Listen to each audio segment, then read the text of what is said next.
maganda ang may alam. Doon sa ating naiwang katanungan na paano papailabin ang isang casserole? Yan. Nasa ano tayo? Tip number 2. Ang isang casserole, para mapainlove mo siya, kailangan gwapo ka. Pag tsaka ka, ay wala, hindi ka mapansinin ni casserole. Bububugin ka na lang noon pag nalaman hindi ka pogi. Sa labi naman ang katawan ni casserole, magusto na yung mga, basta yung mga tall, dark, and handsome ata, or white. Kung ano man yun, bahala siya. Pero, ang casserole ay, ayan, ganyan na nilalambing.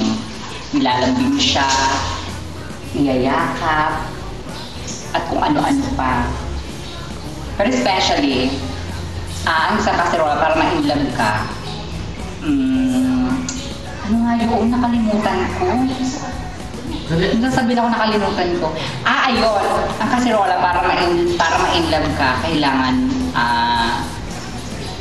yun nakalimutan ko.